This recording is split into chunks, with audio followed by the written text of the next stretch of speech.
محمد نبينا بنور هدينا من مكة حبيبي نور سطع المدينة من صلى صلاته واتحلى بصفاته يا بخت اللي في ظله.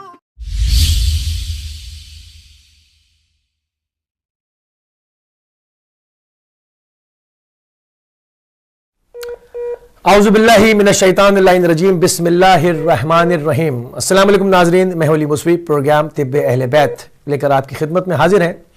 گزشتہ کئی ہفتوں سے ہماری جو ہے وہ گفتگو طب اہل بیت علیہ السلام کے اوپر چل رہی ہے اور اس کے بارے میں مفصل جو ہے وہ گفتگو کا ایک سلسلہ ایک مرحلہ وار لے کر قبلہ علامہ جان علی شاہ کاظمی صاحب کے ساتھ جو ہے وہ ہم اس کو لے کر آگے بڑھ رہے ہیں۔ تو اس وقت ہماری جو بحث گزشتہ پروگرام میں جو ہم نے کی بدھ والے روز، اس میں عقل اور حافظے کے اوپر جو ہے وہ ہم نے فوکس کیا اور اس کے اوپر جو ہے وہ دو قسم کی میڈیسنز کے اوپر گفتگو کی گئی۔ ایک وہ میڈیسنز ہوتی ہیں جو کہ طب اہل بیت علیہ السلام میں علاج بالغذا ہے کہ کس طرح سے غذا کے ذریعے سے علاج کیا جائے، اور دوسری جو ہے وہ قرآن سے جو ہے وہ شفا کس طرح سے حاصل کی جائے، اس کے اوپر مختلف حوالوں کے ساتھ گفتگو ہوئی اور اسی سلسلے کو جو ہے وہ آج مزید آگے بڑھائیں گے اور جو ہے وہ اس کے اوپر دیکھیں گے کہ اس میں چونکہ پہلے ذرا تمیدی گفتگو ہوئی تھی کہ قرآن سے شفا کن لوگوں کو ملتی ہے۔ قرآن سے شفا جو اگر احادیث معصومین علیہ السلام میں دیکھا جائے تو 12 جگہوں پر یہ چیز آپ کو نظر آئے گی کہ گفتگو ہو رہی ہے کہ کسی نے کوئی نسخہ امام سے پوچھا، کسی مرض کی شکایت کی، تو بعض لوگوں کو ائمہ علیہ السلام نے دعا تعلیم کی اور بعض کو علاج بالغذا جو ہے وہ اس کا نسخہ دیا۔ تو لوگوں نے اس کے اوپر امام علیہ السلام سے ائمہ سے سوال کیا کہ مولا بعض کو جو ہے وہ آپ جو ہے وہ نسخہ دے دیتے ہیں کہ یہ دوا اس طرح سے یا یوں کسی چیز کے ذریعے سے، اور بعض کو جو ہے وہ آپ باقاعدہ قرآن کی آیات سے جو ہے وہ جواب دیتے ہیں، اس کے اندر فرق کیوں ہے؟ تو ائمہ نے اس کے اوپر مفصل گفتگو فرمائی ہے کہ جو قرآن سے جو ہے وہ شفا جو ہے وہ ساتوں اعضاء کے پاک ہونے کی شرط پر ہے، تو جو مومن کامل ہوا کرتے تھے ان کو ائمہ جو ہے وہ ان کے قلب کی نورانیت کو دیکھ کر ان کو علاج بالقرآن سے جو ہے وہ متمسک کیا کرتے تھے، اور باقی جتنے بھی لوگ ہیں جو غیر مومن ہو یا غیر مومن ہو، جو کامل نہیں ہیں، ان کو علاج بالغذا اور مختلف حوالوں سے جو ہے وہ نسخے دیا کرتے۔ تو ہماری گفتگو کا سلسلے کو مزید آج آگے بڑھائیں گے اور اس وقت ہمارے ساتھ موجود ہیں علامہ سید جان علی شاہ کاظمی صاحب مشہد مقدس ایران سے۔ آپ کو پروگرام میں خوش آمدید کہیں گے قبلہ اور آپ کی خدمت میں سلام عرض کریں گے۔ علیکم السلام ورحمۃ اللہ وبرکاتہ۔ قبلہ جو گفتگو کا سلسلہ ہمارا جاری و ساری تھا پچھلے پروگرام میں، اور اس میں جو ہے وہ ہم نے بات کی تھی کہ 40 کے اوپر جو ہے وہ بات ادھوری رہ گئی تھی، تو میں چاہوں گا کہ پہلے وہ 40 کی بات جو ادھوری تھی وہ مکمل کی جائے اور تھوڑا سا 40 کی دوسری تھوڑی سی تفسیر اور کر دیں، تاکہ ان لوگوں کے لیے جو ہمیں اس پروگرام میں نئے ویورز ہمارے جوائن کر رہے ہیں تو وہ سمجھیں کہ ہم کس 40 کی بات کر رہے ہیں، کیونکہ ان کے ذہن میں 40 حسینی آ رہا ہوگا ہم کس 40 کی بات کر رہے ہیں، اور 40 کی جو بات ادھوری رہ گئی تھی کہ ہم ان 40 کو، ان ایام کو کن کن مقاصد کے لیے استعمال کر سکتے ہیں ہیلتھ کے شعبے میں۔ جی قبلہ بسم اللہ۔ بسم اللہ الرحمن الرحیم۔ 40 جو ہے یہ سنت انبیاء ہے، جیسے پچھلے پروگرام میں بتایا گیا کہ پروردگار نے جب حضرت موسیٰ علیہ السلام نے کوئی عظیم الشان چیز اللہ پاک سے مانگی تو اللہ پاک نے فرمایا کہ آپ 40 نکالے، اور کوہ طور پر حضرت موسیٰ علیہ السلام نے 40 نکالا۔ اسی طرح سے ہمارے پیارے پاک نبی صلی اللہ علیہ وسلم کی بھی سنت ہے، انہوں نے 40 نکالا جناب حضرت فاطمہ زہرا سلام اللہ علیہا کی ولادت سے پہلے، اور اسی 40 کے بعد اللہ پاک نے انہیں حضرت فاطمہ زہرا سلام اللہ علیہا جیسی عظیم الشان نعمت عطا فرمائی۔ یعنی سردار انبیاء کو بھی اللہ پاک اگر کوئی عظیم الشان نعمت دیتا ہے تو اللہ پاک فرماتا ہے 40 نکالو۔ یہ سنت الہی ہے، سنت انبیاء ہے، مگر افسوس کہ مسلمانوں میں یہ سنت جو ہے متروک ہو گئی ہے، ترک ہو گئی ہے، تھوڑا ہم اس سے غافل ہو گئے ہیں۔ اس میں روحانی مقاصد کے لیے بھی 40 نکالا جاتا ہے اور دنیاوی بیماریوں سے بچنے کے لیے بھی 40 نکالا جاتا ہے. 40 پر بہت ساری احادیث ہیں. آیت اللہ عظمیٰ بحر العلوم نے پوری کتاب لکھی ہے، صرف 40 پر احادیث کو جمع کیا ہے. یعنی ایک اتنا اہم موضوع ہے کہ اتنی بہت ساری حدیثیں انہوں نے جمع کی ہیں صرف 40 پر، کہ اللہ پاک کے رسول صلی اللہ علیہ وسلم فرماتے ہیں 40 دن اگر انسان کوئی پاک رہے تو حکمت کے چشمے پھوٹیں گے. یعنی یہی 40 کا سلسلہ ہے. 40 دن اگر انسان لقمہ حرام بھی نہ کھائے، شبہناک شک والی غذا بھی نہ کھائے، تو ڈائریکٹ خود خداوند عالم اس کے دل میں علم نازل فرمائے گا. ایسی بہت ساری احادیث ہے 40 کی اہمیت کے بارے میں. تو 40 جیسے ہم نے گزشتہ درس میں جو فرض کیا تھا کہ 40 حسینی پہ جانے سے پہلے علماء 40 نکالتے تھے تاکہ امام زمانہ علیہ السلام کی بھی زیارت کے امکانات ہیں اس 40 کے بعد، اور خود امام حسین علیہ السلام کی بھی زیارت ہو، صرف قبر مبارک کی نہ، خود مولا کی زیارت ہو، کیونکہ ظاہر ہمارے امام زندہ ہے. تو ایک معنوی روحانی مقصد 40 کا یہ ہے.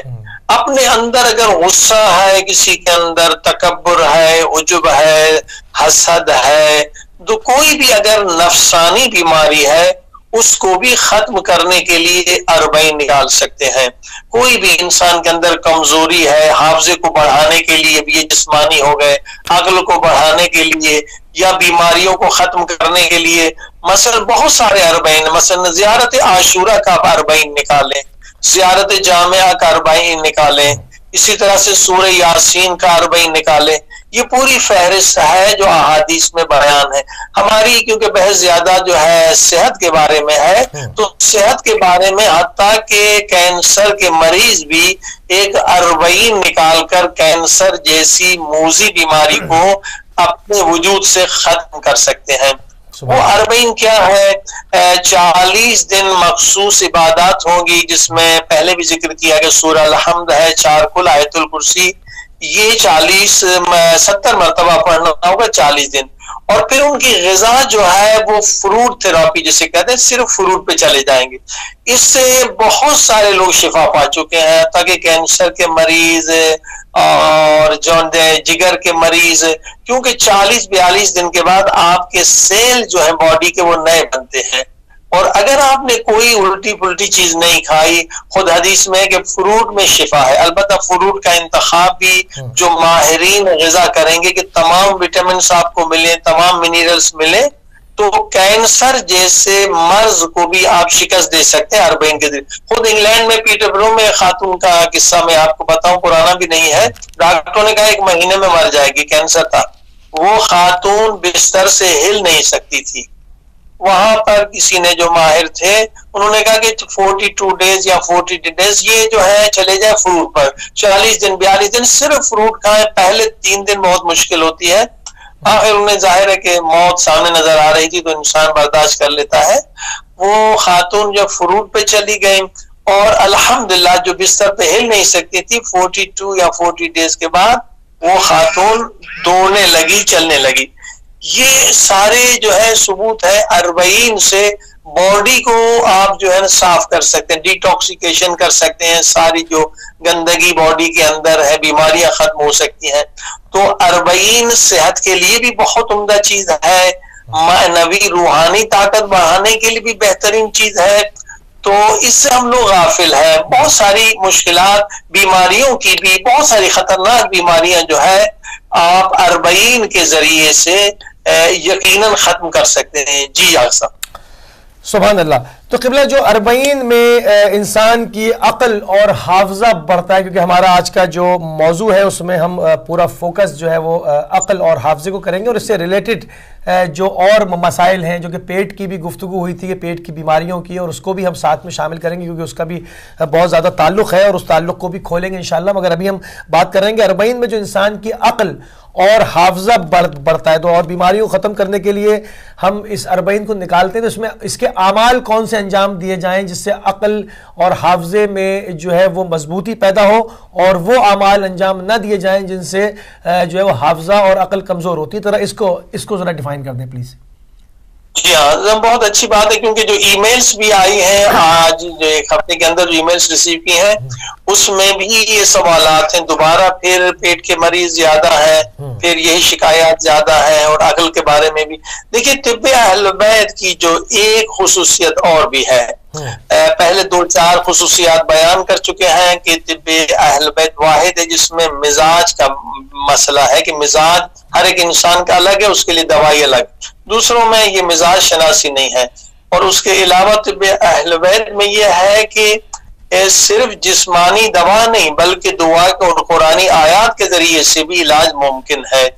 اور تیسری چیز جو طب اہل بیت میں بہت اہم ہے کہ طب اہل بیت کا مقصد یہ ہے کہ انسان کی عقل جو ہے قوی ہو جائے. اگر انسان کی عقل قوی ہو جائے تو انسان ساری بیماریوں سے محفوظ ہو جائے گا. ساری مشکلات، نہ صرف بیماریوں سے بلکہ زندگی کی مشکلات جو ہے وہ حل ہو جائیں گی. لہذا جو بگننگ ہے، مقدمہ ہے، جو پہلا چیپٹر ہے طب اہل بیت میں، وہ اسی پہ زور دیا گیا ہے کہ جو کورس کرنے والے حضرات بھی ہیں اور سننے والے بھی ہیں کہ پہلے انسان کی عقل جو ہے نا وہ قوی ہو جائے. دیکھیں انسان بیمار بھی اس لیے ہوتا ہے کہ اس کی عقل ضعیف ہے، اسے معلوم نہیں ہے اچھا عقل کیا ہے. پہلے یہ بھی کلیئر کر لیجئے کہ عقل کیا ہے. دیکھیں عقل کیا ہے، عقل کیوں کسی کی کم ہے، کیوں کسی کی زیادہ ہے، کیوں کوئی کم عقل ہے، کیوں بہت زیادہ عقل مند ہے. تو عقل کا تعلق علم سے ہے. جب علم بڑھے گا تو ہماری عقل بڑھے گی، اسی لیے علم حاصل کرنا اسلام میں واجب ہے. تو طب اہل بیت یا طب اسلامی یا طب انبیاء کا پہلا کام یہ ہے کہ انسانوں کی عقل کو قوی کر دیا جائے. وہ چیزیں انسان کو بتا دی جائیں جو انسان کی عقل کو تباہ کرتی ہیں، برباد کرتی ہیں. تو عقل نہ ہونے کی وجہ سے انسان مریض ہوتا ہے، یعنی علم نہ ہونا تو وہی علم عقل ہے. عقل نہ ہونے کی وجہ سے انسان جو ہے خطائیں کرتا ہے. عقل نہ ہونے کی وجہ سے انسان کو حق اور باطل کا پتہ نہیں چلتا ہے. عقل کم ہونے کی وجہ سے ہی انسان اپنے فیوچر کو تباہ کرتا ہے، کیونکہ اس بیچارے کی عقل کم ہے. حتیٰ کہ تجارت میں اگر نقصان کرتا ہے انسان عقل کم ہونے کی وجہ سے، پڑھائی میں انسان فیل ہوتا ہے عقل کم ہونے کی وجہ سے، ازدواجی زندگی میں جو انسان تباہ برباد ہوتا ہے وہاں بھی عقل کی کمی ہے کہ انتخاب کرنا نہیں آتا کہ کس سے میں شادی کروں. اسی طرح سے بزنس کا انتخاب، اسی طرح سے اپنی لائف کا انتخاب. انسان کا جو سکون برباد ہوتا ہے وہ بھی عقل کی کمی کی وجہ سے. یعنی اصل دیکھیں محور عقل ہے. اگر آپ کی عقل کامل ہو گئی تو جسمانی بیماریاں بھی ختم ہو جائیں گی، نفسانی سائیکولوجیکلی نفسیاتی بیماریاں بھی ختم ہو جائیں گی. سب سے بہترین چیز عقل ہے. لہذا حدیث پاک حضرت علی علیہ السلام فرماتے ہیں کائنات میں افضل ترین جو نعمت ہے، یعنی مادی نعمتوں کی بات ہو رہی کہ افضل ترین جو عضو آپ کے بدن کا ہے عقل ہے. اور پھر یہ حدیث میں بتلایا گیا، حضرت علی علیہ السلام نقل فرماتے ہیں کہ انبیاء کو جو اللہ پاک نے بھیجا تو جب بھی نبی کسی امت میں آتا تھا تو اس نبی کی عقل تمام امت کے لوگوں سے قوی تر ہوتی تھی، اکمل تر ہوتی تھی، اور وہ ان کے لیے رہبر اور رہنما بنتا تھا. یعنی نبی جب بھی آتا ہے تو اس کی عقل تمام دیگر لوگوں سے قوی ہوتی ہے، تبھی وہ نبی بن سکتا ہے. اسی طرح سے کوئی رہبر بننا چاہتا ہے، عالم بننا چاہتا ہے تو اس کی عقل بھی عام لوگوں سے قوی تر ہونی چاہیے. تو اب آپ نے دیکھا عقل فضیلت اس کی بہت زیادہ ہے. لہذا اس عقل کی وجہ سے، عقل کم ہونے کی وجہ سے ہماری دنیا برباد ہوتی ہے. عقل کم ہونے کی وجہ سے ہم پریشانیوں میں مبتلا ہوتے ہیں، ٹینشن میں، اسٹریس میں، فیل یور لائف. لوگ ہمیں دھوکہ دیتے ہیں, دنیا ہمیں ساری تباہیوں بربادیوں کی وجہ اصل عقل کی کمی ہے, عقل کی کمی ہے. لہٰذا اگر انسان کی عقل کو قوی کر دیں, اس کی زندگی آپ جنت بنا رہے, بیماری ختم نہیں کر رہے, اس کی پھر دنیا نہیں بلکہ اس کی آخرت کو بھی نورانی بنا رہے ہیں. لہذا طب اہل بیت کا جو پہلا چیپٹر ہے وہ یہ ہے کہ عقل جو ہے انسانوں کی قوی بنا دے, تاکہ دنیا کی بیماریاں بھی جسمانی ختم ہو جائے, دنیا کی پریشانیاں ٹینشن بھی ختم ہو جائے, وہ سکون سے رہے اور اس کی آخرت بھی آباد ہو جائے. اب سوالات بھی اس طرح کے بہت سارے, ای میلز بھی ہیں, اور پچھلے درس میں ہم نے 2 اعمال بتلائے تھے جس سے انسان کی عقل بھی قوی ہوتی ہے, حافظہ بھی قوی ہوتا ہے. ایک تھا اعتکاف جو 3 دن کم سے کم آپ کریں, اور اس سے قوی ترین جو ہے وہ 40 ہے. 40 میں آپ کوئی بھی ذکر کسی بھی استاد سے, رہنما سے جو اس فیلڈ میں ماہر ہوں, یا قرآن میں وہ ذکر جو اذکار اہل بیت نے بتلائے ہیں, قرآنی ذکر جو ہے وہ سب اللہ کے جو اسماء ہے. مثلا اگر آپ علم چاہتے ہیں, حکمت چاہتے ہیں, تو العلیم و الحکیم یا علیم و یا حکیم, یہ 12,000 مرتبہ ذکر چلتے پھرتے کریں. ہر ذکر کے ساتھ جو علماء نے بتلایا ہے, صلوات کے بہت زیادہ فوائد ہے, صلوات آپ زیادہ سے زیادہ پڑھیں, اور اسی طرح سے لا الہ الا اللہ استغفر اللہ. یہ 3 اذکار ہر 40 میں لامحدود تعداد میں ہونا چاہیے, یعنی کبھی بھی ایک لمحہ آپ کا غفلت میں نہ گزرے.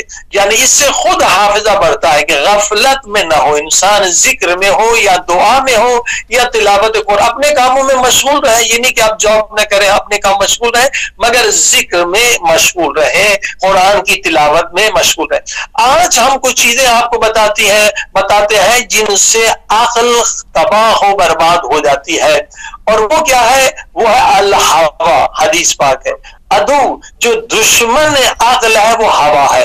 اب ہوا کو اور دوسرا بھی لفظ عربی میں آیا, حدیث میں ہے شہوت. یعنی شہوت یا ہوا ہوس جو ہے یہ عقل کے لیے دشمن ہے. عقل کو نابود کرنے والی چیز کیا ہے؟ شہوت ہے. حدیث پاک ہے, مولا علی علیہ السلام فرماتے ہیں کہ عقل کو نابود کرنے والی چیز کیا ہے؟ شہوت ہے. لہذا شہوت کی بھی قسمیں ہیں. اگر شہوت پہ آپ نے کنٹرول نہ کیا, آپ کی دنیا برباد ہو جائے گی, آپ کی زندگی برباد ہو جائے گی, آپ کی صحت برباد ہو جائے گی. اب شہوت کیا ہے؟ شہوت بطن, مثلا ایک پیٹ کی شہوت. اگر پیٹ کی شہوت پہ آپ نے قبضہ نہیں کیا, کنٹرول نہیں کیا, آپ کو اگر ایک روٹی کی ضرورت ہے, آپ نے 2 روٹیاں کھا لی 3, تو کیا ہوگا؟ اوور ویٹ ہو جائیں گے, کولیسٹرول بن جائے گا.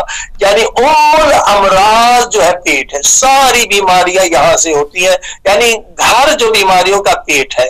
تو اب یہ شہوت بطن جو ہے یہ کتنی بیماریوں کا سبب ہے. اور یعنی آپ دسترخوان پہ یا عقل کو بڑھاتے ہیں یا عقل کا خون کرتے ہیں.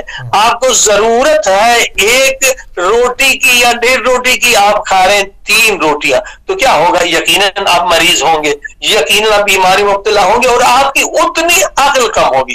لہذا یہ سوالات بھی کیے گئے ہیں, اکثر سوالات کیے بھی جاتے ہیں کہ جناب اب ہمیں پرخوری زیادہ کھانے کی عادت ہے تو ہم کیا کریں. دیکھیے کچھ لوگ کھاتے ہیں ہوا ہوس سے, اور کچھ لوگ دسترخوان پہ کھاتے ہیں عقل سے. جو عقل سے کھاتے ہیں وہ کبھی مریض نہیں ہوتے, ہمیشہ صحت مند رہتے ہیں. اور جو ہوا ہوس کے ساتھ کھاتے ہیں وہ بیچارے مریض بھی ہوتے ہیں, در حقیقت وہ لذت بھی کم لیتے ہیں.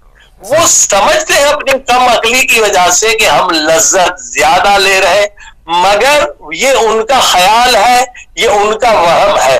لذت غذا سے وہ زیادہ لیتا ہے جو عقل سے کھانا کھاتا ہے. آج طب اہل بیت سے ہم عقل سے کھانا کھانا آپ کو بتلا رہے ہیں کہ عقل سے کھانا کیسے کھایا جائے اور ہوا ہوس کے ساتھ کیسے کھانا جاتا ہے. اب کھانا لذیذ ہے, ایک مرتبہ انسان ٹوٹ پڑتا ہے, نوالے پہ نوال, وہ کھا نہیں رہا ہے, وہ نوالا اچھال رہا ہے پیٹ میں.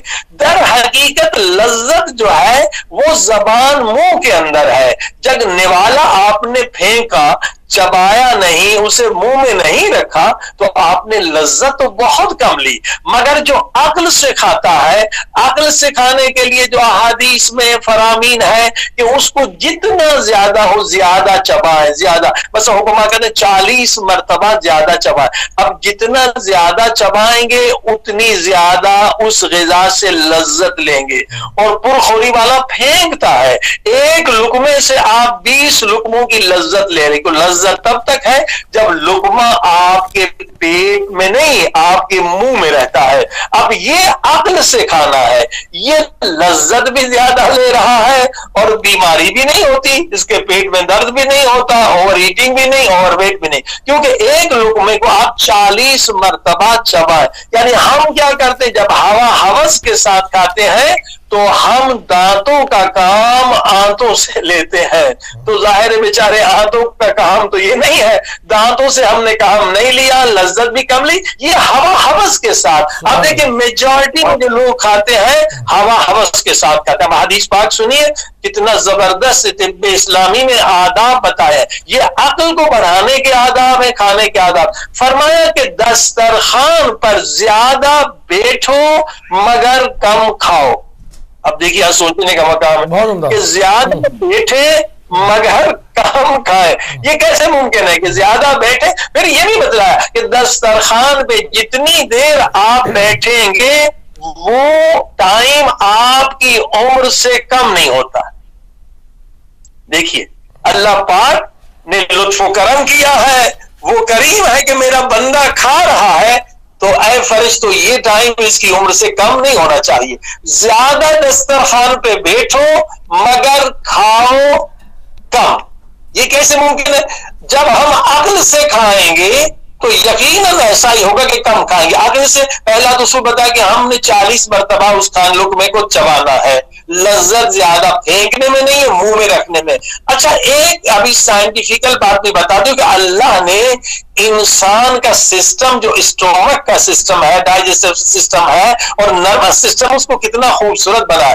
دیکھیے جب لقمہ آپ کے پیٹ میں پہنچتا ہے تو وہ لقمہ جو پیٹ میں پہنچتا ہے اس کی رپورٹ برین میں تقریباً 5-4 منٹ کے بعد پہنچتی ہے. 4-5 منٹ کے بعد وہ رپورٹ پہنچتی ہے. آپ اس کو امتحان کر لیں, مثلا آپ دسترخوان پہ بیٹھے ہیں, ابھی چاہ رہے ہیں کہ ایک روٹی اور بھی کھائیں گے, لیکن اچانک دروازے پہ بیل آ گئی, آپ چلے گئے, 5-10 منٹ آپ کو لگے, اب آپ آگے دوبارہ دسترخوان پہ, آپ نے کہا جی وہ اب جی نہیں چاہتا ہے, وہ پیٹ بھر گیا, دل اترا گیا. یہ نہیں ہے, اصل میں رپورٹ پہنچ گئی.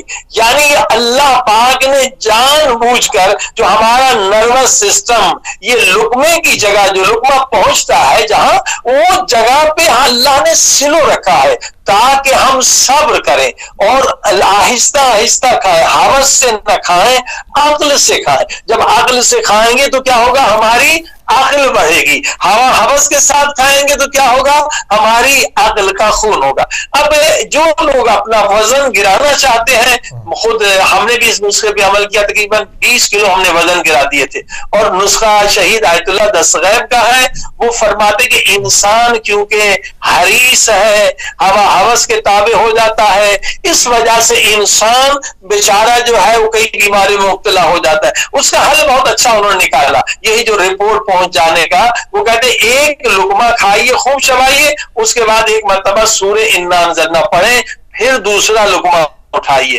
اب یہ انا انزلنا پڑھنے کا روحانی ثواب بھی ملے گا اور ایک آپ کو گیپ وہاں جائے گا تاکہ وہ رپورٹ جو برین میں پہنچتی ہے کہ میرا پیٹ بھر گیا ہے, وہ رپورٹ, اس سے ہم نے تقریباً 15 کلو اپنا وزن گھٹایا تھا. لوگ اس کو ٹرائی کر سکتے ہیں. تو یہ اسلامی آداب ہے کہ عقل جو ہے وہ بڑھتی ہے جب انسان شہوت شکم پہ کنٹرول کرے. اور دوسری جو شہوت ہے وہ شہوت کلام ہے. شہوت کلام یعنی جو انسان شہوت کلام پہ کنٹرول نہیں کرتا اس کی عقل بھی کم ہوتی ہے. یہاں پر حدیث پاک ہے, حضرت علی علیہ السلام فرماتے کہ عاقل وہ ہے جو اپنی زبان پہ کنٹرول رکھے. عاقل وہی ہے جو اپنی زبان پہ کنٹرول رکھتا ہے. فرمایا پھر اس کی تشریح فرماتے کہ عاقل کون ہے, زبان پہ کیا کنٹرول رکھے. یعنی شہوت کلام میں ہم مبتلا ہو جاتے ہیں, زیادہ بولتے ہیں, اننیسیسری بولتے. اب حضرت علیہ السلام فرماتے کیا, العاقل, عاقل وہ ہے جو اپنی زبان پہ کنٹرول رکھے, ذکر زیادہ سے زیادہ زبان سے ذکر کرے, یا جتنا کم بول سکتا ہے مختصر کلام کرے. یعنی جو زیادہ بولنے والے ہیں وہ لوگ کون ہے, کم عقل ہے. اللسان ترجمان العقل, مولا علی فرماتے زبان تمہارے عقل کی ترجمان ہے کہ تم عقل مند ہو یا بے وقوف ہو. مولا فرماتے کہ جو عقل مند ہے اس کا کلام کم سے کم ترین ہوتا ہے, مختصر ترین کلام میں اپنا مفہوم پیش کرتا ہے. اکثر اس کی زبان ذکر خدا میں مشہور رہتی ہے. جو شہوت کلام میں مبتلا ہے, جتنی شہوت کلام جتنا زیادہ بولے گا اتنا ہی اس کے عقل کا نقصان ہوگا. اب آپ نے دیکھا اگر ذکر خدا میں یا کسی کو ہدایت دینے میں آپ کی زبان خرچ ہو رہی ہے تو عقل کا خون نہیں ہو رہا ہے. لیکن وہ باتیں جس کا نہ دنیا کا فائدہ نہ آخرت کا فائدہ, ایکٹروں کی باتیں, سیاستدانوں کی, کھلاڑیوں کی, ان سے کیا ہوتا ہے, انسان کی عقل کم ہو جاتی ہے اور عقل کا خون ہو جاتا ہے. یہ ہے شہوت کلام. اور تیسری شہوت جس سے عقل کم ہوتی ہے, آنکھوں کی شہوت. یعنی کسی کی طرف جو دیکھنا حرام ہے, گندی فلمیں ہو گئی, گندی تصویریں ہو گئی, کسی کی ماں بہن کو حرام سے دیکھنا, یہ کیا, اس سے انسان کی عقل کم ہو جاتی ہے. اور تیسرا چوتھا ہے شہوت خود نفسانی شہوت. اب ایک مثال دے, کتنے لوگ برباد ہو گئے ہیں, ان کی زندگی برباد ہو گئی, شہوت نفسانی پہ کنٹرول نہ کر سکے.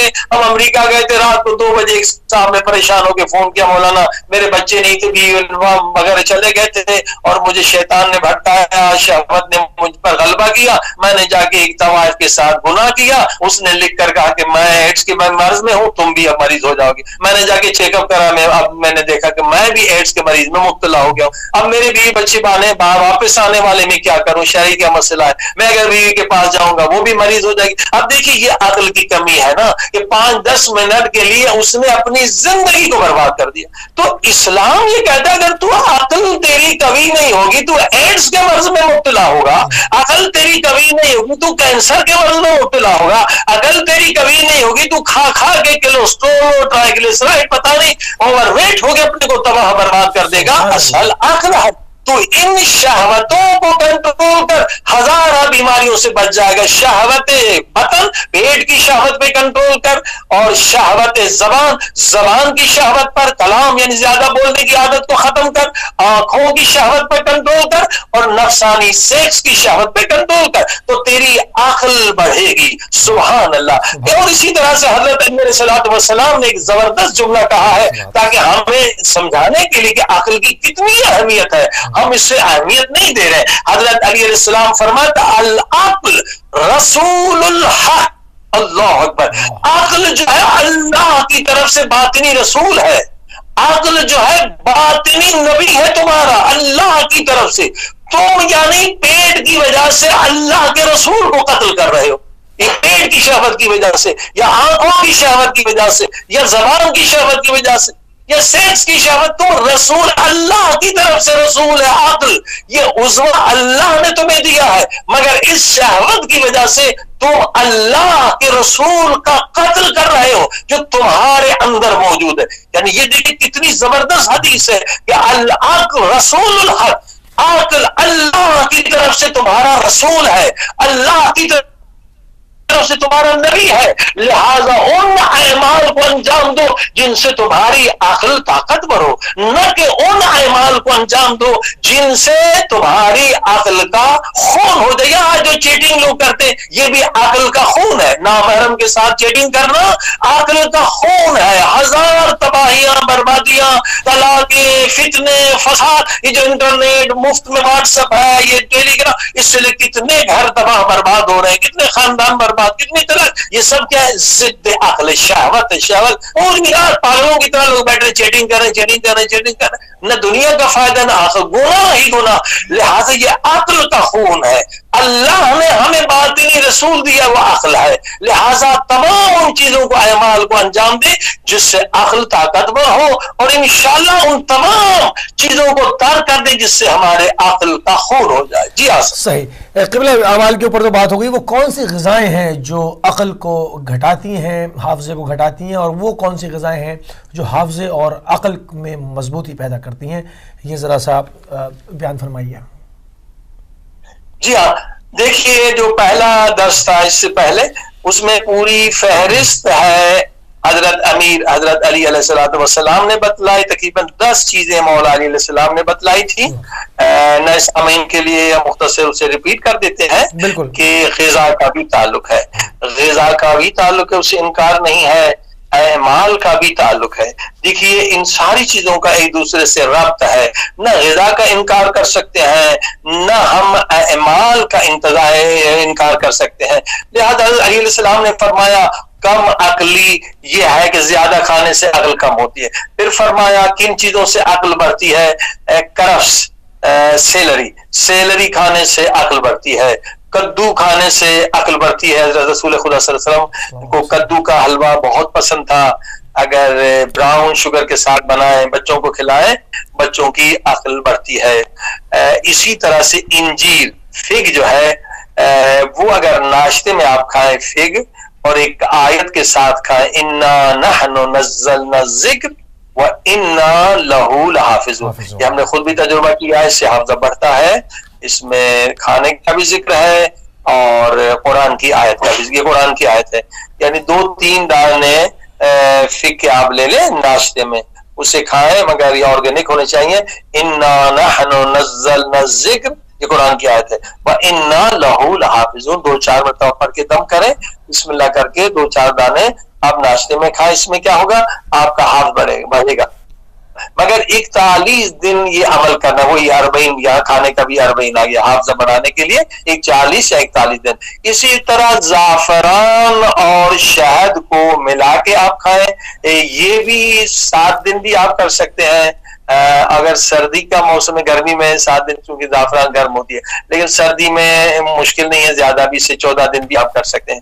زعفران اور شہد سے بھی حافظہ بڑھتا ہے. اور اسی طرح سے ادرک اور شہد کو ملا کر بھی آپ لے سکتے ہیں، اس سے بھی حافظہ بڑھتا ہے. اور خرفہ، ارسلین یا قلفہ، اس کے کھانے سے بھی حضرت علی علیہ السلام نے فرمایا عقل بھی بڑھتی ہے، حافظہ بھی بڑھتا ہے. کوئنس، QUINC، کوئنس، یہ بہ کہتے ہیں فارسی میں، اس کے کھانے سے بھی انسان کی عقل بڑھتی ہے، حافظہ بڑھتا ہے. کندر، یہ گوند کی طرح ہوتا ہے، کندر کے چباتے رہیں ایک دم نگلے نہیں. جیسا چیگم لوگ کھاتے ہیں، چیگم کے نقصان، کندر کا فائدہ ہے، اس سے حافظہ بڑھتا ہے، عقل بڑھتی ہے. اور لمبی سی فہرست ہم نے جو پہلا درس تھا اس میں پوری فہرست بتائی تھی عقل کو بڑھانے کے لیے. جی ہاں قبلہ، آپ کے ساتھ گفتگو کا سلسلہ جاری و ساری ہے. ابھی ایک وقت ہوا ہے ایک مختصر سی بریک کا. ناظرین، ہم بریک کے اوپر جائیں گے اور بریک سے جیسے ہی واپس آئیں گے قبلہ کے ساتھ جو ہے وہ اپنی گفتگو کو دوبارہ شروع کریں گے. تو دیکھتے رہیے گا ہدایت TV. لیتے ہیں مختصر سی بریک.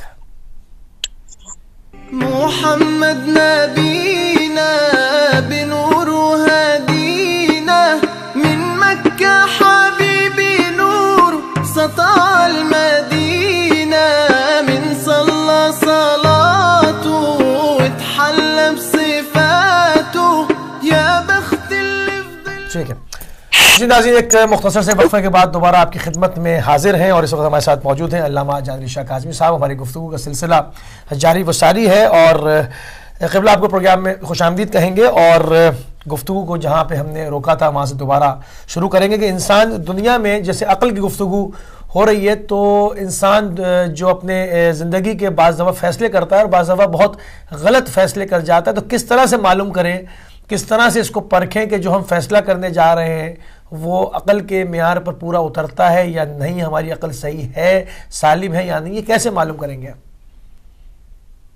بسم اللہ الرحمن الرحیم. دیکھیے کوئی بھی انسان اپنا دشمن نہیں ہے، کوئی بھی انسان نقصان نہیں چاہتا، لیکن عقل کی کمی کی وجہ سے غلط فیصلے ہوتے ہیں تو قرآن و احادیث نے جو علم الہی ہے جس میں ذرہ برابر شک نہیں ہے، انبیاء کا علم ہے، اہل بیت کا علم ہے، اس کی روشنی میں ہم نے پہلے یہ دیکھنا ہے کہ کون سی چیزیں، کون سے اعمال وہ ہیں جو ہماری عقل کو ضعیف کرتے ہیں یا تباہ و برباد کرتے ہیں، ہم انہیں فوراً ترک کر دیں، بالکل جس طرح پوائزن کی طرح انہیں ختم کر دیں۔ عقل ختم ہو گئی، ہر چیز ختم ہو گئی، اور فوراً ان اعمال کو شروع کر دیں جن سے انسان کی عقل میں اضافہ ہوتا ہے۔ اب حدیث پاک ہے، حضرت علی علیہ السلام فرماتے ہیں العلم مصباح العقل، علم جو ہے یہ عقل کا چراغ ہے۔ اللہ نے ہر ایک کو عقل دیا ہے، کافر کو بھی عقل دی ہے، کوئی نہیں انسان جس کے پاس عقل نہیں ہے، مگر جیسے آنکھیں ہمارے پاس ہیں لیکن یہ آنکھیں اندھیرے میں نہیں دیکھ سکتی، اس کو سورج کی روشنی چاہیے یا رات کے وقت الیکٹریسٹی کی روشنی چاہیے، بجلی کی روشنی چاہیے، پھر یہ آنکھ دیکھنے کے قابل ہے۔ اسی طرح سے عقل بھی دیکھ سکتا ہے کہ یہ فیصلہ غلط ہے یا صحیح ہے، اس میں نفع ہے یا نقصان ہے، مگر عقل کب دیکھے گی؟ جب اس کے پاس علم آئے گا۔ علم کیا ہے؟ مصباح العقل، علم چراغ ہے عقل کے لیے۔ اسی لیے حدیث پاک ہے کہ ہر روز انسان کو چاہیے اپنے علم میں اضافہ کرے، اور یہ بھی حدیث نے بتلایا، پیارے پاک نبی صلی اللہ علیہ وسلم نے زبردست بات کہی کہ جس دن آپ کے علم میں اضافہ نہ ہو اس دن آپ سمجھیں کہ آپ پر اللہ کا عذاب ہے، اللہ آپ پہ غضبناک ہے۔ جو پڑھتے غیر المغضوب یعنی مغضوب، ہم مغضوب میں شامل ہیں۔ اگر اللہ نے ہمیں رزق علم عطا نہیں کیا 24 گھنٹے میں، اللہ کا ہم پر غضب ہے۔ آج انٹرنیٹ پر اتنے بہترین علماء کی تقریریں موجود ہیں، مجالس موجود ہے، 30,000 کے قریب اسلامی کتابیں مفت موجود ہیں، پھر بھی اگر ہم علم میں اضافہ نہ کریں تو یقیناً ہم خطا کریں گے فیصلوں میں، نتیجہ یہ ہوگا ہماری دنیا آخرت برباد ہو جائے گی۔ پھر دوسری حدیث ہے العقل، عقل کیا ہے؟ تمام خیر، جو بھی خیر کے کام ہے اس کا چشمہ عقل ہے۔ اگر آپ کی عقل کامل ہو جائے تو آپ خیر ہی خیر کریں گے، خیر ہی خیر کریں گے، نیک ہی نیک کریں گے، فائدہ ہی فائدہ کریں گے، سکون ہی سکون ملے گا اگر آپ کی عقل کامل ہو جائے۔ تو اب آپ نے دیکھا ہر جگہ عقل کا، اب دیکھیں ہر انسان سمجھتا میں عاقل ہوں۔ یہاں پر بہت اچھی ایک حدیث ہے کہ حدیث میں ہمیں خبردار کیا گیا ہے، رسول خدا فرماتے ہیں کہ دنیا کا احمق ترین شخص وہ ہے جو سمجھتا ہے میں عاقل ترین شخص ہوں۔ یعنی یہ بہت زبردست حدیث ہے کہ ہم کبھی اشتباہ کرتے ہیں کہ ہم عاقل ترین شخص ہیں۔ پہلے تو قرآن و حدیث کی روشنی میں دیکھیں کہ اللہ نے ہمیں عقل مند مانا بھی ہے، نہیں قرآن ہمیں عقل مند کہتا ہے یا نہیں، نبی پاک کی نظر میں ہم عقل مند ہے یا نہیں۔ لوگ پیسہ بنانے، پیسہ کمانے کو عقل مند، کتنے بے وقوف احمق ترین لوگ بھی آپ کو کروڑ پتی ارب پتی مل جائیں گے۔ تو یہ عقل نہیں ہے۔ پہلے یہ دیکھیں کہ بھائی عقل ہے کیا، تو فرمایا کہ احمق ترین شخص ہے وہ جو خود کو عقل مند ترین شخص سمجھے۔ ایک تو یہ اشتباہ، ہر انسان خود کو عقل مند کہتا ہے۔ اب آئیے حدیث کی روشنی، آئیے قرآن کی روشنی میں کہ عقل مند کون ہے۔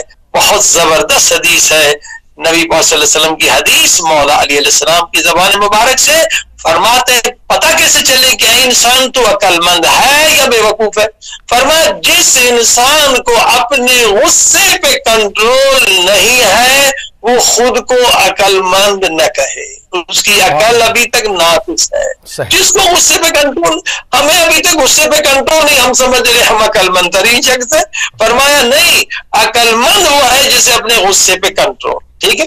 اور پھر عقل تام یعنی کامل عقل کی بھی تعریف کی حدیث پاک نے۔ اب جس کو بھی انسان کو غصے پہ کنٹرول ہے وہ عقل مند ہے، مگر عقل کامل کی بات اور ہے، وہ ابھی عقل کامل کی منزل پہ نہیں پہنچا، مگر وہ عقل مند کہلائے گا جس سے اپنے غصے پہ کنٹرول۔ اب پوچھا گیا پیارے پاک نبی صلی اللہ علیہ وسلم سے کہ تام یعنی عقل کامل سب سے عقل مند ترین شخص کون ہے؟ فرمایا عقل مند ترین سب سے عقل مند ترین شخص وہ ہے کہ دشمن اسے گالیاں دے رہا ہے، دشمن اسے برا بھلا کہہ رہا ہے اور وہ علم کے ذریعے سے دشمن پہ احسان کر رہا. سبحان اللہ. جیسے امام حسن مجتبیٰ کو ایک شامی آگے گالیاں دے رہا ہے، جتنی اس بدبخت نے گالیاں دینی تھی وہ دے رہا. امام نے کیا کیا؟ کہا کیا تم فقیر ہو تو میں تمہاری مدد کر لوں، کیا تم قرض دار ہو تو میں تمہارا قرض ادا کروں، اگر تمہارے پاس گھر نہیں تو میں گھر لے کے دوں، اگر تمہارے پاس سواری نہیں میں سواری لے کر. اسے کہتے ہیں علم. فرمایا عقل کامل اس انسان کی ہے کہ دشمن گالیاں دے رہا ہے اور وہ اس پر احسان کر رہا ہے، یعنی اسے کہتے ہیں علم. ایک ہے علم اور ایک ہے حلم. اگر آپ کے پاس علم ہے کہ دشمن پہ احسان کر رہے تو آپ عقل مند ترین انسان ہے، ورنہ آپ کی عقل ابھی تک کامل نہیں ہے اگر آپ غصے میں آ جاتے ہیں، غصے پہ کنٹرول نہیں کرتے. لہٰذا اس کے لیے ہمیں پریکٹس کی ضرورت ہے کہ ہم علم کی منزل پہ پہنچے کہ علم جو ہے وہ اصل میں انسان عقل مند ترین انسان ہے جس کے پاس علم ہے. علم. نبی پاک کو لوگ پتھر مارتے تھے، نبی پاک صلی اللہ علیہ وسلم خون میں نہا جاتے تھے، مگر کیا فرماتے تھے؟ اللہم اہد قومی، اے میرے اللہ میری قوم کو ہدایت دے، انہم لا یعلمون. یہ بیچارے نہیں جانتے میں اللہ کا نبی ہوں. دیکھیں پتھر مارنے والوں کے لیے دعا جو مانگے وہ انسان عقل مند ہے. لہذا یہ جو تمرینات عرض کی جائیں گی جو انشاءاللہ سلسلہ جاری رہے گا، آج بھی کچھ چیزیں ہم آپ کی خدمت میں عرض کرتے ہیں کہ عقل کی جو خطرناک جو دشمن ہے، ایک تو شہوت آپ نے سنا، اور عقل کو نابود کرنے والی دوسری چیز جس کی وجہ سے انسان سمجھتا میں عقل مند ترین انسان ہوں.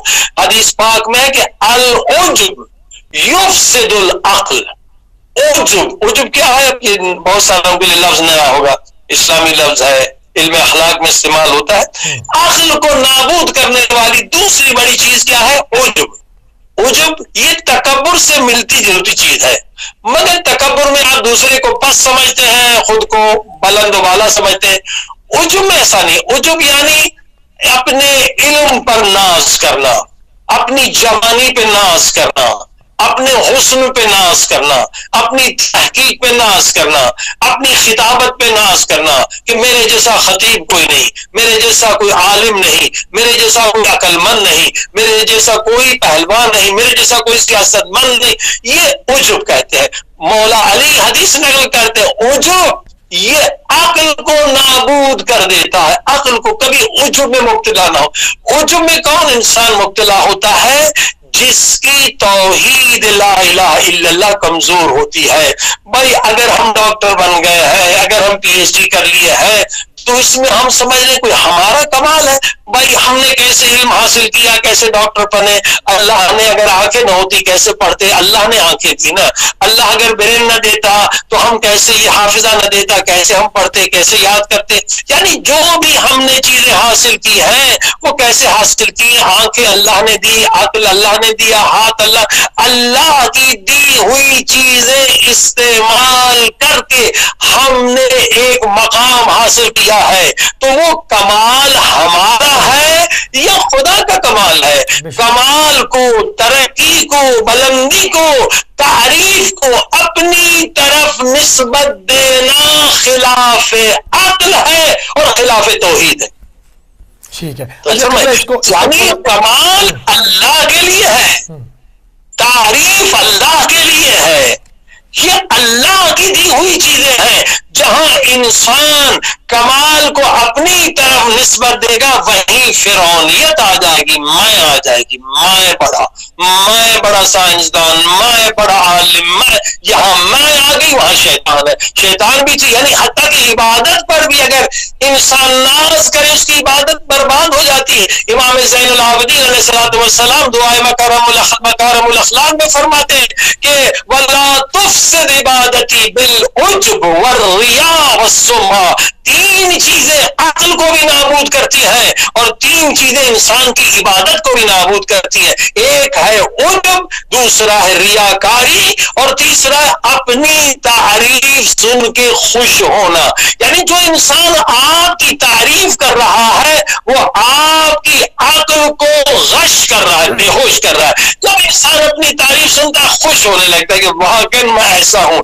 تو جو چمچا چہلا لوگ ہوتے ہیں، خوش آمد پسند لوگ ہوتے ہیں، وہ جب آپ کی تعریف کر رہے ہیں آپ کی عقل کو سلا رہے ہیں، پھر اپنا وہ الو سیدھا کریں گے، آپ کو استعمال کریں گے۔ لہذا عقل مند انسان کبھی اپنی تعریف سننا پسند نہیں کرتا، کیونکہ جب تعریف سنتے ہیں تو عقل آپ کی کمزور ہوتی ہے، لیکن اگر کوئی اصلاحی تنقید آپ کی کر رہا ہے، یہ نقد اصلاحی، یا جسے اسلام نے امر بالمعروف نہی عن المنکر کا نام دیا ہے، یہ نقد اصلاحی سے آپ کی عقل میں اضافہ ہوتا ہے۔ اب آپ نے دیکھا عقل میں اضافہ ہوتا ہے اگر کوئی انسان آپ پر نقد کرتا ہے، لیکن آج ماحول اگر کوئی نقد کرے ہم اسے دشمن سمجھتے ہیں، اگر کوئی تعریف کرے ہم اسے دوست سمجھتے ہیں، جبکہ امام جعفر صادق علیہ الصلوۃ والسلام فرماتے ہیں تمہارا بہترین دوست وہ ہے، اور اس دوست کا بہترین تحفہ وہ ہے جو آپ کو آپ کے نقص کے بارے میں بتائے کہ آپ کے اندر یہ نقص ہے، یہ عیب ہے، اس سے آپ کی عقل بڑھے گی، وہ نقص دور ہو جائے گا۔ اور جو آپ کی تعریف کر رہا ہے وہ کیا ہے؟ وہ نقص نہیں بتا رہا ہے، وہ آپ کے عقل کو غش کر رہا ہے، سلا رہا ہے۔ تب آپ نے دیکھا العجب یفسد العقل، یہ جو عجب ہے یہ عقل کو نابود کرتا ہے۔ اور کون سی چیز جو ہے عقل کو بڑھاتی ہے وہ بھی ہمیں سیکھنا ہے، وہ کیا ہے؟ رحم اور محبت۔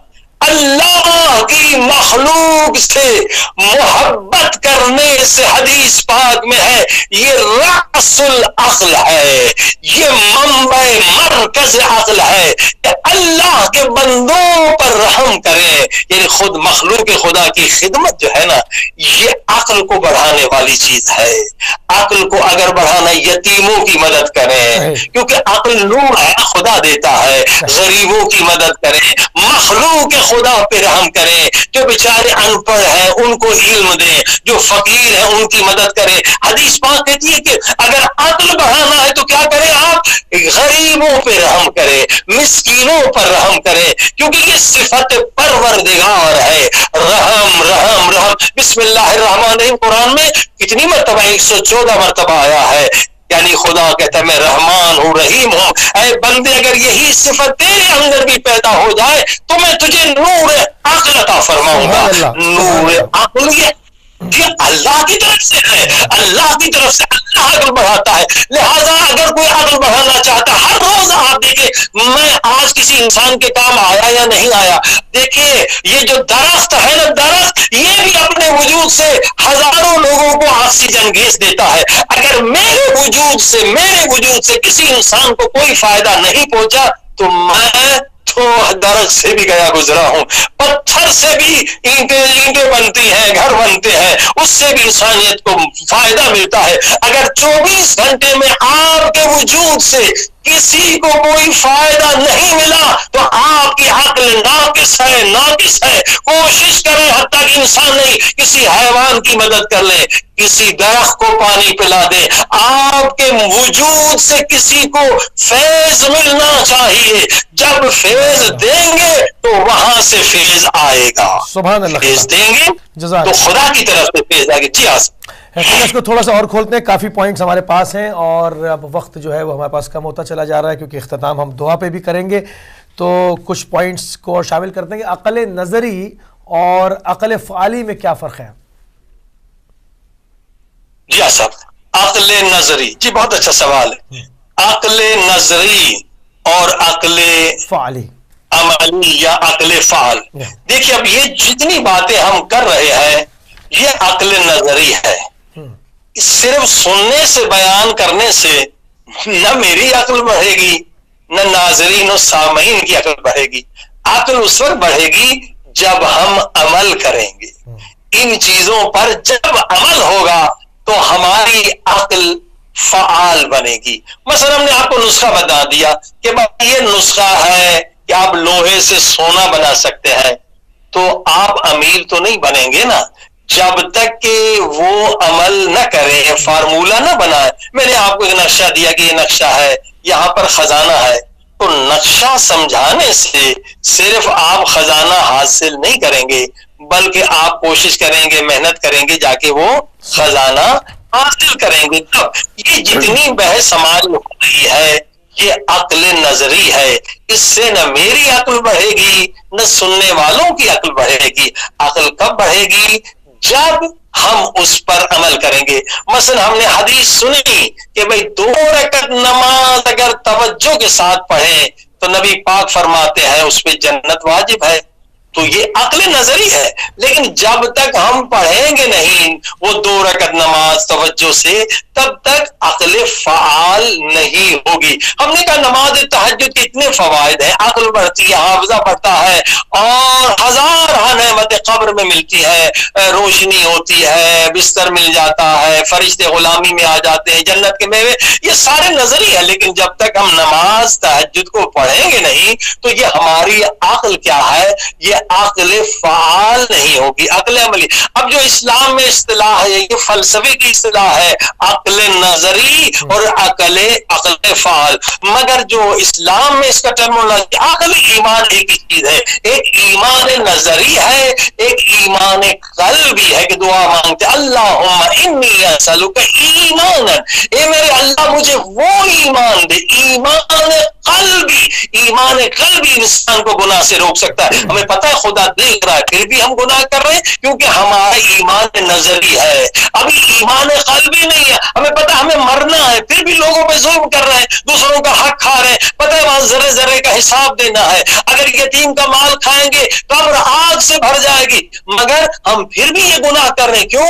اس لیے کہ ایمان قلبی نہیں ہے. تو عزیزان گرامی کیوں ہم وہم کے تابع ہے. دیکھیے ہزارہ لوگ یا میجارٹی میں لوگ جو گناہ کرتے ہیں, اللہ کی مخالفت کرتے ہیں, یہ وہم کے تابع ہے. جو عقل کے تابع ہے, عقل فعال کے تابع ہے, وہ گناہوں سے محفوظ ہے. اور عقیدہ بھی لوگوں کا جو عقیدہ ہے نا, بہت سارے لوگوں کا عقیدہ وہم کے تابع, وہم کے تابع. جو آپ کا پہلا سوال تھا اس کا اصل جواب یہاں پر ہے کہ لوگ فیصلے میں کیوں برباد ہوتے ہیں, پوری زندگی برباد ہوتی ہے غلط ڈیسیژن کی وجہ سے. اب کتنے لوگوں نے ڈیسیژن لیا, دبئی میں عزت سے زندگی گزار رہے تھے, کہانی جناب یورپ کا بڑا نام ہے, یورپ میں آ گئے, رو کے ہمیں اپنی سٹوریز بتا دی جناب ہم یورپ میں آ کے ذلیل ہو گئے, تباہ ہو گئے, برباد ہو گئے, نہ بیوی کہنا مانگ رہی ہے, ماں کہنا مان رہی ہے, نہ بچے بگڑ گئے, بیوی جناب ہم سے دور ہو گئی, طلاق ہو گئے, برباد ہو گئے, عزت کی زندگی گزار رہے تھے دبئی میں. مگر میڈیا نے کہا بھائی یورپ کا پاسپورٹ لینا, کہا بچوں کا بھی پتا نہیں, بچوں نے کافروں سے شادی کر لی, اور جناب بیوی بات نہیں سنتی ہے, بیوی گالیاں دیتی ہے,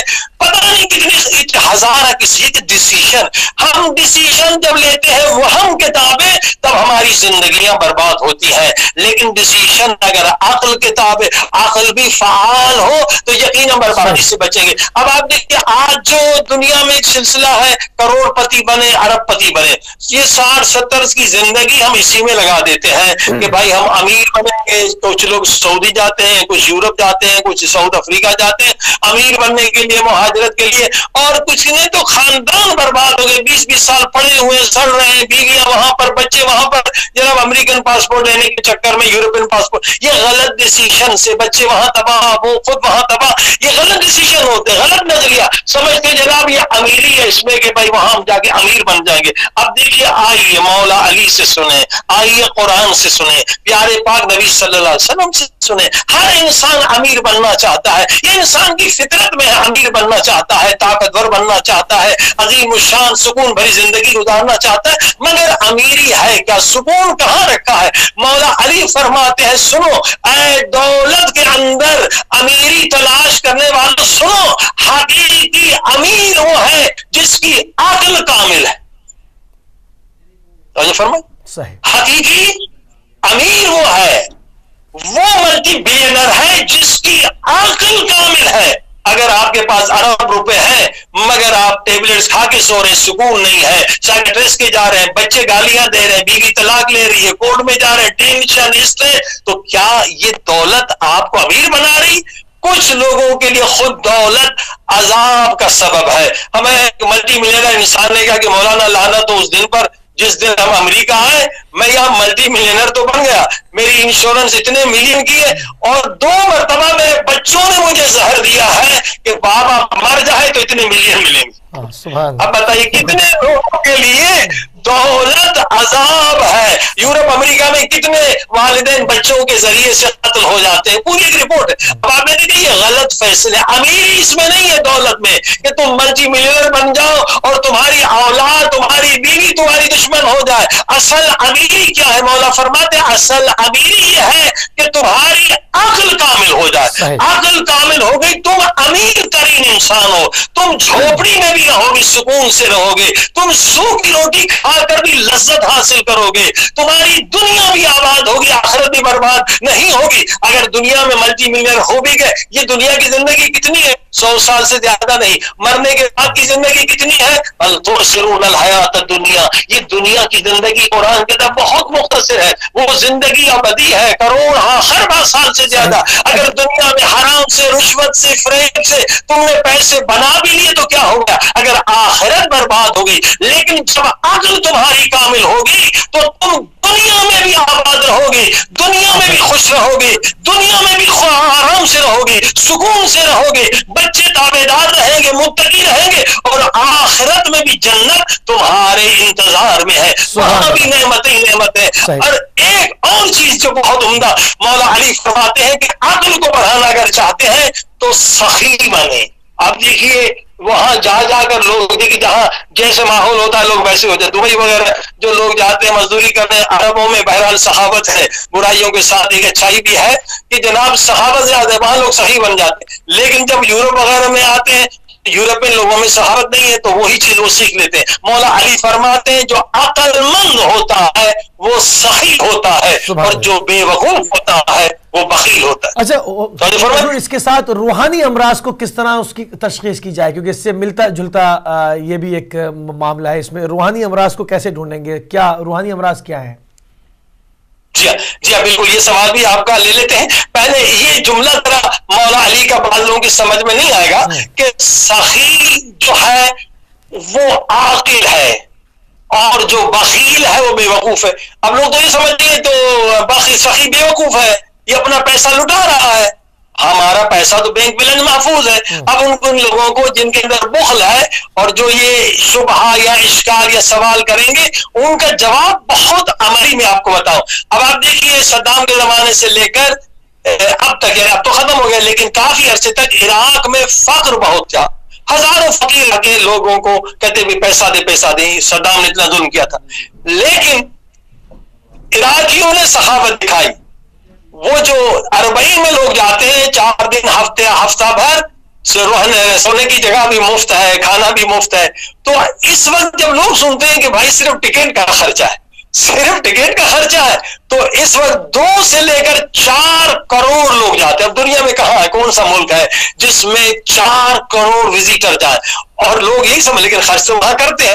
اب جو وہاں پر صرف ان کی سخاوت ہے، مہمانداری ہے کہ وہ جناب کھانا تو ملتا ہے لیکن ویزے کا $40 دیتے ہیں، ایئرپورٹ پہ $10. اب $50 کو ہی آپ ملٹیپل کر لیں 40 کروڑ سے، کتنا پیسہ ملک میں آتا ہے، خریداری کرتے ہیں. آج فقر جیسی چیز عراق میں نہیں ہے، فقیر نہیں ملتا. بڑی بڑی گاڑیاں، مہنگی گاڑیاں، عراقی دولت مند ہو گئے. کسی وجہ سے؟ سخاوت کی وجہ سے. اللہ کا وعدہ ہے، اللہ کا وعدہ ہے. جس کو شک ہے عراق میں جا کے دیکھ لے، ہزاروں فقیر ہوتے تھے، ظاہری نکلتے تھے، فقیر حملہ کرتے تھے، تھوڑا دے دو تھوڑا دے دو. آج وہ فقر ختم ہو گیا سخاوت کے ذریعے سے. یعنی اللہ کا وعدہ ہے، 1 روپیہ اللہ کی راہ میں دو گے 70 دنیا میں ملیں گے. اور پریکٹیکلی یہ 40. اب آپ نے دیکھا کہ دوسرا جو سوال روحانی امراض کا کیسے پتا چلے کہ ہمارے اندر روحانی امراض کیا ہے. دیکھیے عقل، جو سب سے آسان چیز عقل کو بڑھانے کے لیے ہے وہ حدیث پاک میں التفکر ساعۃ خیر من عبادت 70 سنہ. کاش کہ اللہ سارے مسلمین مومنین کو اس حدیث پر عمل کرنے کی توفیق دے، تو روحانی امراض بھی ختم ہو جائیں گے، ہماری جسمانی بیماریاں بھی ختم ہو جائیں گی، اقتصادی مشکلات بھی ختم ہو جائیں گی۔ یہ کیا حدیث ہے کہ 1 گھنٹہ فکر کرنا 70 سال کی عبادت سے افضل ہے۔ اب سالوں گزر جاتے ہم فکر نہیں کرتے۔ حکم یہی ہے کہ پہلے 1001 مرتبہ صلوات پڑھیں یا پریکٹس کر کے دیکھیں۔ کوئی بھی مشکل مسئلہ ہے، اقتصادی پریشانی ہے، بزنس کی پریشانی، جسمانی پریشانی ہے، ڈیسیشن میں آپ کو پتہ نہیں میں کیا ڈیسیشن ہوں، نہیں پتا، 2 رکعت نماز حاجت، 2 رکعت نماز امام زمانہ پڑھیں، 1001 مرتبہ صلوات پڑھیں، اور اس پہ کے بعد 1 گھنٹہ فکر کرنا شروع کریں۔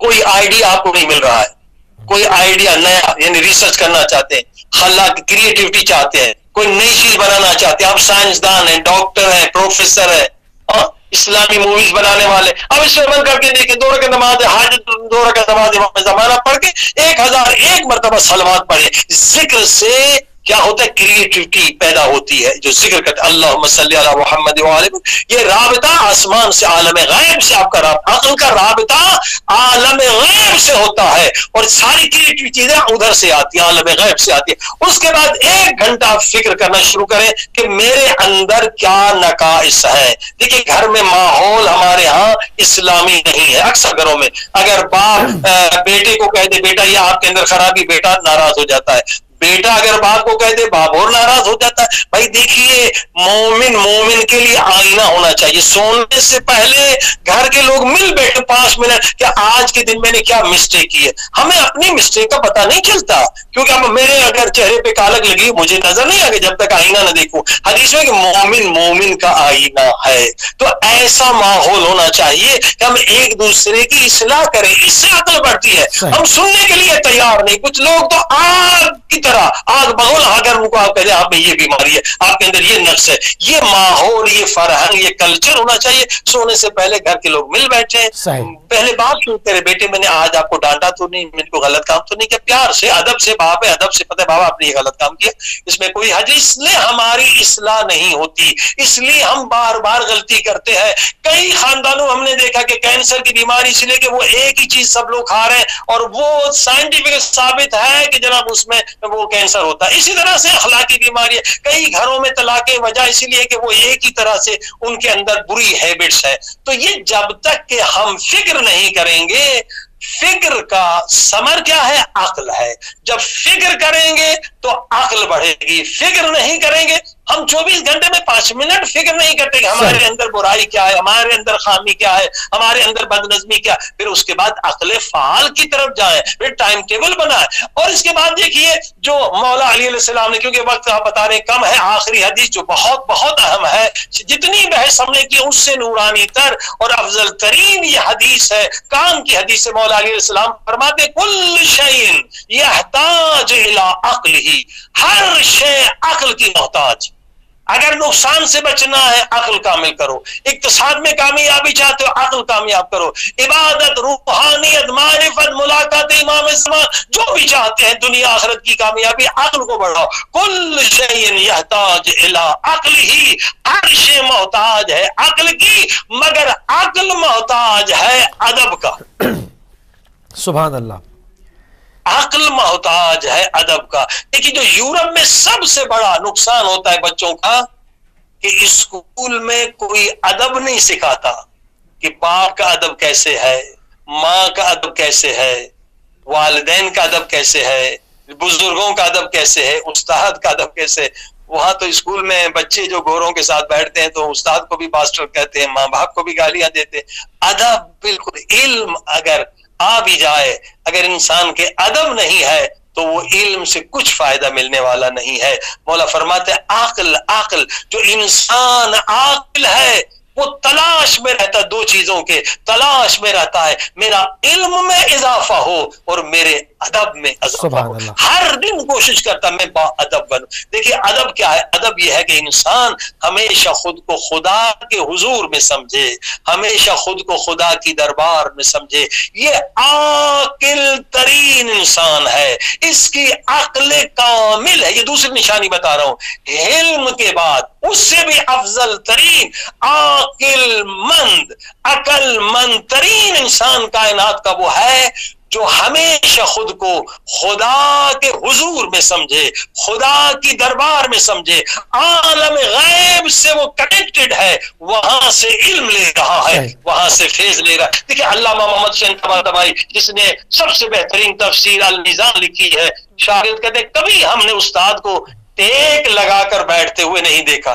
اب ٹیک لگا کر بیٹھنا کوئی گناہ ہے کیا؟ مکروہ ہے؟ نہیں. کیوں؟ اس لیے کہ وہ اتنے باادب تھے, ہمیشہ خود کو خدا کے حضور میں سمجھتے تھے. اللہ اکبر. اب جو ٹیک لگا کر نہیں بیٹھ سکتا وہ گناہ کہاں کرے گا, وہ مکروہ کہاں کرے گا؟ یہ ہے عاقل ترین عقل مند ترین انسان کامل کہ 24 گھنٹے میں خود کو خدا کے حضور میں سمجھے. اسی طرح سے مقدس اردبیلی کے لیے لکھتے ہیں کہ 40 سال زندگی کے جب سوتے تھے پاؤں سیدھے نہیں کرتے تھے کہ میں خدا کے حضور میں ہوں, بے ادبی ہو جائے گی. نہ گناہ ہے نہ مکروہ ہے, مگر یہ معنویت ہے, یہ روحانیت ہے, یہ کمال ادب ہے, یہ صورت العقل. عقل کی صورت اگر دیکھنا چاہتے, مولا علی کا دوسرا جملہ ہے, عقل کی صورت اگر دیکھنا چاہتے ہو تو با ادب انسان کو دیکھو. عقل کی صورت با ادب انسان ہے کہ 40 سال سیدھے پاؤں کر کے جو نہیں سویا تو کیا وہ گناہ کر سکتا ہے؟ خدا کے حضور میں خود کو سمجھتے تھے. جب سکرات کا وقت آیا تو حکم ہے کہ پاؤں سیدھے قبلے کی طرف کرو, تو اب دیکھا کچھ کہہ رہے ہیں, شاگردوں نے کان لگا کے سنا تو کہہ رہے تھے میرے اللہ تو گواہ رہنا 40 سال میں سویا کبھی پاؤں سیدھے کر کے نہیں سویا کہ بے ادبی نہ ہو جائے. میں 24 گھنٹے خود کو تیرے حضور میں سمجھتا ہوں, تیری دربار میں سمجھتا ہوں, اگر اب کیونکہ تیرا حکم ہے اس لیے پاؤں سیدھے کر رہا ہوں. دیکھیے یہ ہے عقل. اللہ اکبر. اگر معاشرہ عقل مند ہو جائے, سارے کرائمز ختم ہو جائیں, سارے گناہ ختم ہو جائیں, ساری جنگیں ختم ہو جائیں. یہ سیکنڈ ورلڈ وار آج جو پورا شام تباہ کر کے واپس جا رہے ہیں, یہ کیا ہے؟ یہ سمجھ رہے ہیں کہ پیسہ دولت ہے. پیسہ دولت نہیں, عقل دولت ہے. یہ لوٹنے آئے, تیل لوٹنے آئے, ملک کو تباہ کرنے آئے, ہزاروں لوگوں کو مار دیا. یہ یمن میں جو قتل عام ہے کیوں کہ سمجھتے ہیں کہ پیسہ سکون کا سبب ہے, پیسہ امیری ہے, پیسے میں امیری نہیں ہے, ہزاروں لاکھوں انسانوں کے خون کرنے میں امیری نہیں ہے. عقل یہ ہے کہ انسانیت کی خدمت کرو. عقل یہ ہے, امیری ہے کہ انسانوں سے محبت کرو, کیونکہ سب کا باپ ایک ہے, آدم کی اولاد ہے, آدم کی اولاد ہے. مولا فرماتے ہیں تم سب کا دادا ایک ہے, کیوں ایک دوسرے کو قتل کر رہے ہو؟ یہ خلاف عقل ہے. تم سمجھ لو یہ امیری ہے, امیری اس میں نہیں ہے. تم سمجھ اس میں بادشاہی, بادشاہی اس میں نہیں ہے. بادشاہی خدمت مخلوق خدا میں ہے, بادشاہی عقل کو کامل کرنے میں ہے, بادشاہی آخرت کو آباد کرنے میں ہے. جزاک اللہ قبلہ, بہت شکر گزار ہیں. اور ان تمام چیزوں کے اوپر بات ہوئی اور اب ہم بڑھیں گے دعا کی طرف. اس سے قبل کہ ہم دعا کی طرف بڑھیں, ایک ریکویسٹ کی ایک مومنہ نے, اور ان کو پیٹ کی جو ہے وہ گلے میں جو ہے وہ شدید درد ہے اور سارے ٹیسٹ کروا چکی ہیں. وہ آپ سے اس کا علاج جاننا چاہتی ہیں. اگر آپ ایک آدھ منٹ میں یہ بتا دیں تو پھر ہم بلا فاصلہ جو ہے وہ دعا کے اوپر چلے جائیں گے. دیکھیے گلے کے لیے اگر کوئی بھی گلے میں تکلیف ہے, انفیکشن ہے, تھائرائیڈ ہے, الحمدللہ بہت سارے لوگ شفا پا چکے ہیں. امام علی رضا علیہ السلام کا نسخہ ہے, نسخہ جامع امام رضا علیہ السلام. اور یہ بھی بتا دوں کہ بہت سارے ای میلز آئے ہیں, لوگ جو دوائی لے رہے ہیں وہ احتیاط کریں, کیونکہ آپ کو معلوم ہے کہ پیسے کی لالچ میں بہت سارے لوگ دوائیں بنا رہے ہیں, اور دوائی جب بھی لیں تو آیت اللہ تبریزیان کے دفتر سے لیں. یہاں ابھی کئی سو لوگ دوائیاں بنا رہے ہیں اور ان کو دوائی بنانا بھی نہیں آتی ہے, اور وہ شاید بھی پورے آغا نے ان کو سند نہیں دی. آغا کے تقریباً 4000 شاگرد ہیں, لیکن جنہوں نے امتحان دیا ہے, جن کے پاس سرٹیفکیٹ ہے, ان کی تعداد 20 سے زیادہ نہیں ہے. لیکن دوائیں بہت سارے لوگ بنا رہے ہیں. لہٰذا مجھے ای میل بھیجا تھا کسی نے کہ انہوں نے دوائی کچھ اسٹور سے لی ہے, کسی اور اسٹور سے نہ لیں. دوائی یہی ہے کہ آیت اللہ تبریزیان کے دفتر اس وقت صرف مشہد کا کھلا ہے، وہاں سے لیں، یا انشاءاللہ ہم سے کانٹیکٹ کریں تو ہم آپ کو نمبر دیں گے۔ دوائی لینے میں احتیاط کریں، کیونکہ پھر نقصانات کے بھی امکانات ہیں، دوائی میں بہت احتیاط۔ تو طب امام رضا میں یہ نسخہ جامع جو ہے پہلے بھی بتایا گیا، آگے بھی بتائیں گے، تقریباً 20 سے زیادہ بیماریوں کا علاج ہے، تھائرائیڈ کا بھی ہے، انفیکشن کہیں پر بھی ہو تو ان کو شہد کے ساتھ، اصلی شہد کا، منو کا ہو تو اور اچھا ہے، منو کا سب سے بہترین ہنی مانی جاتی ہے، ان کے ساتھ لیں گے تو انشاءاللہ ایک ہفتے میں گلے کی تکلیف ختم ہو جائے گی۔ جب تک یہ دوائی انہیں نہیں میسر تو پروپولس، یہ ہالینڈ بینٹ وہاں دکان ہے، وہاں سے مل جائے گی، کیپسول میں 1000 پاور کی، وہ کیپسول غلط ہوتا ہے، جیلیٹن کا پھینک دیں، اس کو آپ منو کا ہنی کے ساتھ 1000 پاور صبح 3 مرتبہ کھائیں، انشاءاللہ گلے کا درد ہے، سوجن ہے، یہ تکلیف انشاءاللہ دور ہو جائے۔ صحیح۔ اور جو بھی لوگ یہ نسخہ استعمال کریں ان کے لیے ان سے گزارش یہ ہے کہ وہ اپنے جی پی کے ساتھ رابطے میں رہیں۔ تو قبلہ ہمارے پاس اب جو ہے وہ دامن وقت میں زیادہ گنجائش نہیں رہی، ہمارے پاس تقریباً 3 منٹ مزید بچیں تو ہم اس کو استفادہ کریں گے آپ کی شخصیت سے، آپ کی موجودگی سے۔ تو ہم چاہیں گے کہ اپنے پروگرام کا اختتام ایک آپ کی خوبصورت آواز میں دعا کے اوپر کیا جائے۔ انشاءاللہ اسی موضوع سے متعلق ہی دعا کا جملہ گزشتہ پروگرام میں بھی بتلایا تھا کہ انشاءاللہ یہ ہر نماز کے بعد پڑھیں، سجدے میں پڑھیں، اور انشاءاللہ اس سے آپ کی عقل بھی کامل ہوگی اور برکتیں بھی نازل ہوں گی، حافظہ بھی بڑھے گا، کیونکہ انسان جو گناہ بھی کرتا ہے وہ عقل کی کمی کی وجہ سے ہوتا ہے۔ گناہ دنیا آخرت دونوں کو برباد کرتا ہے۔ تو آئیے وہ دعا پڑھیں جو پیارے پاک نبی حضرت محمد مصطفیٰ صلی اللہ علیہ وسلم کی دعا ہے، جس سے حافظہ بھی بڑھتا ہے، عقل بھی بڑھتی ہے اور انسان کے گناہ بھی مٹ جاتے ہیں۔ اللہم صلی علی محمد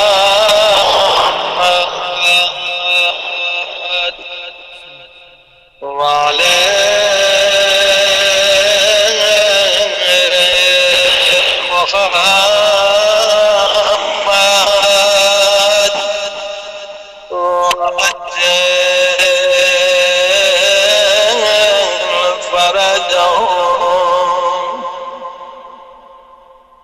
بسم اللہ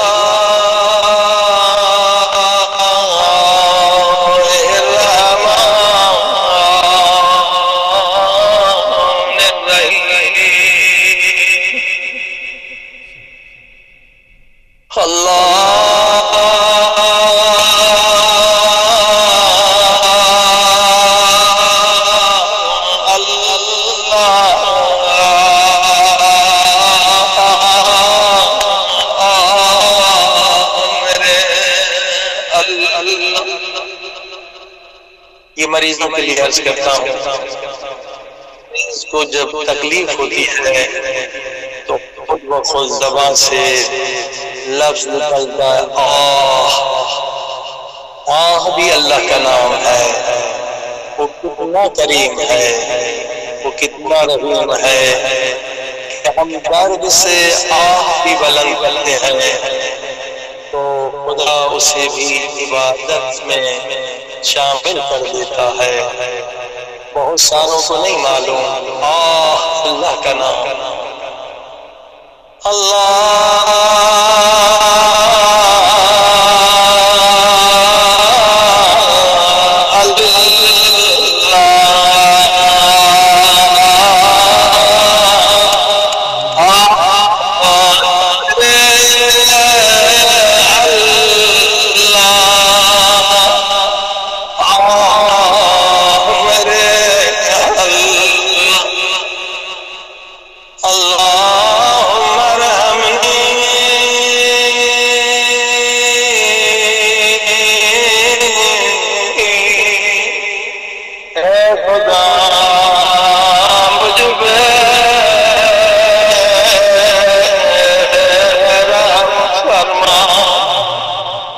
مریض سن رہے ہیں، ساری دنیا کے مریضوں کے لیے دعا کرو، میرے اللہ سارے مریضوں پر رحم فرما۔ اللہم ارحمنی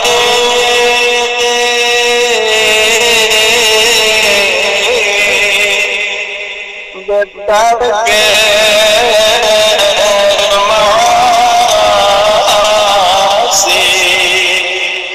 معاصی یعنی گناہ، اے خدا تو مجھ پہ رحم کر دے کہ میں تیری دربار میں پھر گناہ نہ کروں،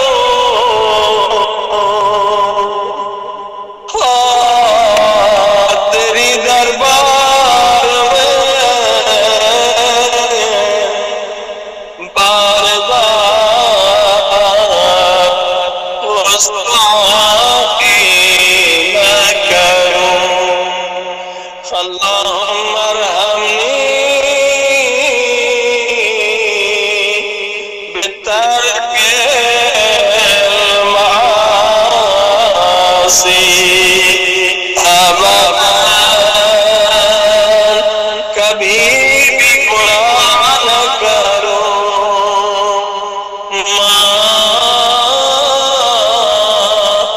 اب غیرتنی، جب تک زندہ ہوں تیری دربار میں بادب رہوں، تیرے ذکر میں مشغول رہوں۔ التماس محمد وآل محمد وعجل محمد وآل محمد عجل فرج۔ جزاک اللہ قبلہ، بہت مشکور ہیں، بہت ممنون ہیں، آپ نے اپنا قیمتی ٹائم ہدایت ٹی وی کو دیا، جزاک اللہ قبلہ۔ السلام شکریہ التماس، خدا حافظ۔ محتاج دعا۔ جی ناظرین، آپ سماعت فرما رہے تھے مشہد مقدس ایران سے جناب علامہ سید جان علی شاہ کاظمی صاحب کو ہماری گفتگو ہوئی آج طب اہل بیت میں عقل اور حافظے کی مضبوطی کے لیے، ان اعمال کے اوپر جن سے عقل اور حافظہ مضبوط ہوتا ہے، اور ان اعمال سے جن سے عقل اور حافظہ ضعیف ہوتا ہے، اور عقل کی اہمیت پر، عقل کی قسموں پر، اور بہت سارے ابھی کچھ اور پوائنٹس تھے جن کو شامل کرنا تھا، مگر دامن وقت میں وقت کی قلت کی وجہ سے ان کو شامل نہیں کیا۔ انشاءاللہ اس سلسلہ چونکہ ابھی جاری و ساری رہے گا، ہر پیر اور ہر بدھ کے روز علامہ صاحب ہمارے ساتھ ہوا کریں گے انشاءاللہ، تو ان تمام پوائنٹس کو بھی آگے بڑھایا جائے گا، اس پہ بھی گفتگو کی جائے گی، اور مختلف بیماریوں کے اوپر جو ہے وہ بات ہوگی، اور کس طرح قرآن سے شفا لی جائے اس کے اوپر بھی جو ہے وہ گفتگو ہمارے ساتھ ساتھ جو ہے وہ شامل رہے گی۔ آپ ہمارے ساتھ رہیں گے انشاءاللہ، اور جو ای میل ایڈریس اس پر دیا جاتا ہے، جو بھی آپ کے مسئلے مسائل اس کے بعد آپ ای میل بھیجیں گے تو اس کا جواب بھی پروگرام میں جو ہے وہ دیا جائے گا، اور آپ اپنے جی پی کے ساتھ رابطے میں رہیں گے انشاءاللہ ان تمام نسخوں کو پر عمل کرنے سے پہلے، اور ہمارے دامن وقت میں اب مزید گنجائش دے رہی ہیں انشاءاللہ کل جو ہے وہ آپ سے ایک اور موضوع کے ساتھ آپ کی خدمت میں دوبارہ حاضر ہوں گے، ملاقات کریں گے۔ جب تک اجازت دیجیے، السلام علیکم ورحمۃ اللہ وبرکاتہ۔